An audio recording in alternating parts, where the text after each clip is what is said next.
ಓಂ ಶ್ರೀ ಗುರುಭ್ಯೋ ನಮಃ. ವಸುದೇವಸುತಂ ದೇವಂ ಕಂಸಚಾಣೂರಮರ್ದನಂ ದೇವಕೀ ಪರಮಾನಂದಂ ಕೃಷ್ಣಂ ವಂದೇ ಜಗದ್ಗುರು. ಪರಾತ್ಪರ ಯೂಟ್ಯೂಬ್ ಚಾನಲ್ನ ಎಲ್ಲ ವೀಕ್ಷಕರಿಗೆ ಮತ್ತೊಮ್ಮೆ ಸ್ವಾಗತ.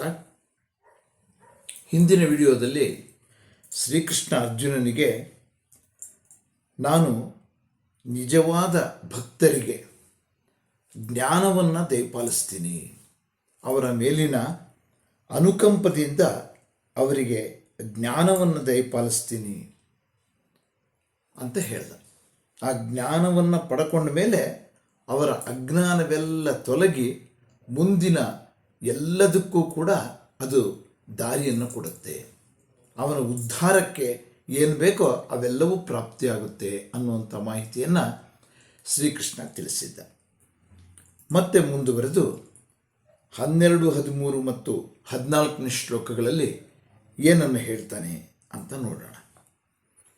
ಅರ್ಜುನ ಉವಾಚ ಪರಂ ಬ್ರಹ್ಮ ಪರಂ ಧಾಮ ಪವಿತ್ರಂ ಪರಮಂ ಭವಾನ್ ಪುರುಷಂ ಶಾಶ್ವತಂ ದಿವ್ಯಂ ಆದಿದೇವಮಜಂ ವಿಭುಂ ಅಹುಸ್ತ್ವಾಂ ಋಷಯಃ ಸರ್ವೇ ದೇವರ್ಷಿರ್ನಾರದಸ್ತಥಾ ಅಸಿತೋ ದೇವಲೋ ವ್ಯಾಸಃ ಸ್ವಯಂ ಚೈವ ಬ್ರವೀಷಿ ಮೇ ಅಂತ ಅರ್ಜುನ ಹೇಳ್ತಾ ಇದ್ದಾನೆ.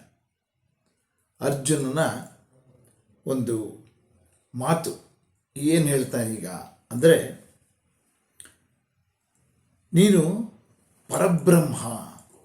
ಶ್ರೀಕೃಷ್ಣನಿಗೆ ಹೇಳ್ತಾ ಇದ್ದಾನೆ ಅರ್ಜುನ, ನೀನು ಪರಬ್ರಹ್ಮ, ಪರಂಧಾಮ ಮತ್ತು ಪರಮ ಪವಿತ್ರ. ಎಲ್ಲ ಋಷಿಗಳು, ದೇವರ್ಷಿಗಳು, ನಾರದರು ಎಲ್ಲರೂ ಕೂಡ, ಅಸಿತ ಮತ್ತು ದೇವಲ ಇವೆಲ್ಲ ಋಷಿಗಳು ಕೂಡ ನಿನ್ನನ್ನು ಶಾಶ್ವತನೆಂದು, ಪುರುಷನೆಂದು, ದಿವ್ಯವಾದವನೆಂದು, ಆದಿದೇವನೆಂದು ಮತ್ತು ಜನ್ಮರಹಿತನೆಂದು, ಸರ್ವವ್ಯಾಪಿ ಎಂದು ಹೇಳ್ತಾ ಇದ್ದಾರೆ. ನೀನು ಸಹ ಅದನ್ನೇ ಹೇಳ್ತಾ ಇದ್ದೀಯಾ ಅಂತ ಹೇಳ್ತಾ ಇದ್ದಾನೆ ಅರ್ಜುನ ಕೃಷ್ಣನಿಗೆ. ಅಂದರೆ ಇದಕ್ಕೆ ಮುಂಚೆ ಅರ್ಜುನನಿಗೆ ಶ್ರೀಕೃಷ್ಣ ಒಬ್ಬ ಮಿತ್ರ, ಸಖ. ಆ ಮೈತ್ರತ್ವವನ್ನು ಬಿಟ್ಟು ಬೇರೆ ಏನೂ ಗೊತ್ತಿರಲಿಲ್ಲ ಅರ್ಜುನನಿಗೆ.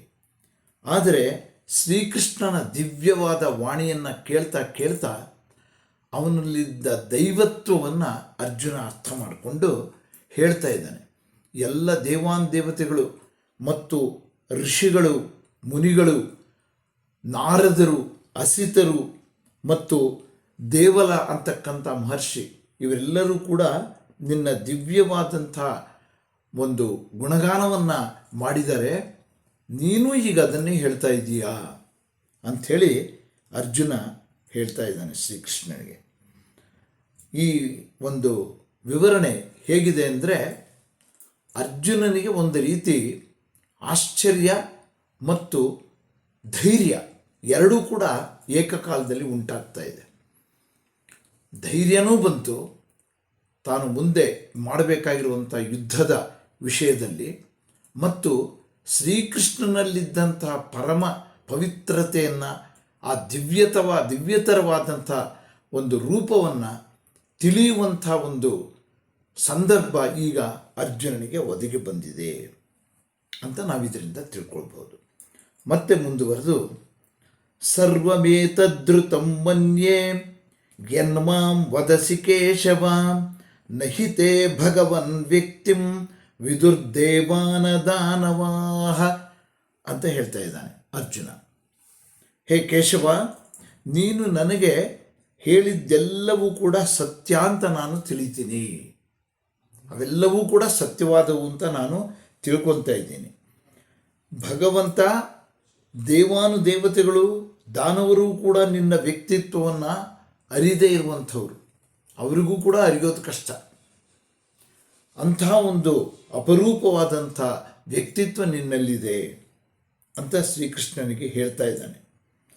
ನೀನು ಹೇಳಿದ್ದೆಲ್ಲ ಸತ್ಯ ಅಂತ ನನಗೆ ನಂಬಿಕೆ ಬಂದಿದೆ, ಅದನ್ನು ತಿಳ್ಕೊಂಡೆ. ನಾನು ಅವತಾರಗಳನ್ನೆಲ್ಲ ದೇವಾನುದೇವತೆಗಳು ವರ್ಣಿಸಿದ್ದಾರೆ. ದೇವರು, ದಾನವರು ಕೂಡ ನಿನ್ನ ಈ ಸ್ವರೂಪವನ್ನು ಅನೇಕ ಸಲ ಅನುಮಾನಿಸಿದ್ದಾರೆ. ಅಂದರೆ ಈಗ ತಾನೂ ಕೂಡ ಶ್ರೀಕೃಷ್ಣನನ್ನು ಅನುಮಾನಿಸಿದ್ದ, ಶ್ರೀಕೃಷ್ಣನಲ್ಲಿದ್ದಂಥ ಒಂದು ಪರಮ ಶಕ್ತಿಯನ್ನು ಅನುಮಾನಿಸಿದ್ದ. ಅದಕ್ಕೆ ಹಿಂದೆ ದೇವತೆಗಳು ದಾನವರೂ ಸಹ ನಂಬದೆ ನಿನ್ನನ್ನು ಅನೇಕ ಪ್ರಸಂಗಗಳನ್ನು ನಾವು ಪುರಾಣಗಳಲ್ಲಿ ನೋಡ್ತೀವಿ, ಅಂಥ ಪ್ರಸಂಗಗಳನ್ನು. ಹಾಗೆಯೇ ಅರ್ಜುನನೂ ಕೂಡ ಶ್ರೀಕೃಷ್ಣನ ದಿವ್ಯತರವಾದಂಥ ಒಂದು ದೈವತ್ವವನ್ನು ಬೇಗ ತಿಳಿದಿರಲಿಲ್ಲ.